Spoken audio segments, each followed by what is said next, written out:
Hi hello mummies welcome to డామీ world. రోజు మీ పిల్లలు పాలు తాగడంలో విసిగిస్తున్నారా? అయితే ఈ ఒక్క స్పూన్ డైలీ వాళ్ళు తాగే పాలల్లో కలిపి చూడండి. 7 డేస్లో రిజల్ట్ మీరే చూస్తారు. ఇక్కడ చూడండి మా దామి అయితే ఎంత ఇష్టంగా తాగుతుందో.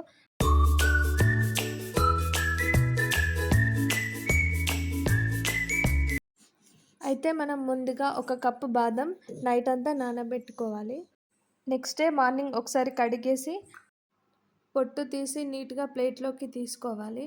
ఇలా డైరెక్ట్ కాకుండా ఒక్క బాదం పీస్లో 2 పీసెస్గా చేసి తీసుకోవాలి. ఎందుకు అంటే ఎండలో ఆరబెట్టాలి కాబట్టి తొందరగా ఆరడానికని ఇట్లా 2 పీసెస్గా తీసుకొని ఉంచాలి.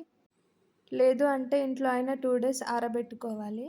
ఎందుకు అంటే మనం నైట్ మొత్తం బాదం నానబెట్టాం కాబట్టి ఆరడానికి టైం పడుతుంది.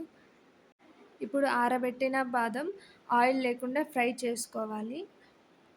ఒకవేళ మీకు బాదం నానబెట్టి ఆరబెట్టి అంత టైం లేకుంటే డైరెక్ట్గా కూడా రోస్ట్ చేసుకోవచ్చు. ఇలా బాదం బ్రౌన్ కలర్లోకి వచ్చాక ఒక ప్లేట్లో తీసుకొని ఆరబెట్టుకోవాలి. మళ్ళీ అదే ప్యాన్లో జీడిపప్పు వేసి వేయించుకోవాలి. 1 కప్ బాదంకి 1/2 కప్ జీడిపప్పు. ఇవి కూడా మంచిగా రోస్ట్ చేసుకొని అదే ప్లేట్లో చల్లారనివ్వాలి.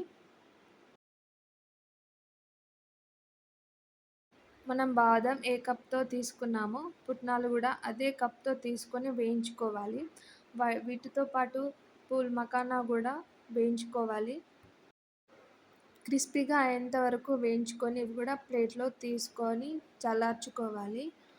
ఇవి చల్లారేలోపు ఒక మిక్సీలో దాల్చిన చెక్క, 4 లేదా 5 ఎండు ద్రాక్ష తీసుకొని మిక్సీ ఇప్పుడు చల్లారిన నట్స్ అన్ని ఫైన్ పౌడర్లా చేసుకోవాలి. ఇప్పుడు ఈ పౌడర్ని తీసుకొని ఒక గ్లాస్ జార్లో ఉంచి 1 మంత్ పాటు ఫ్రిడ్జ్లో పెట్టుకోవచ్చు.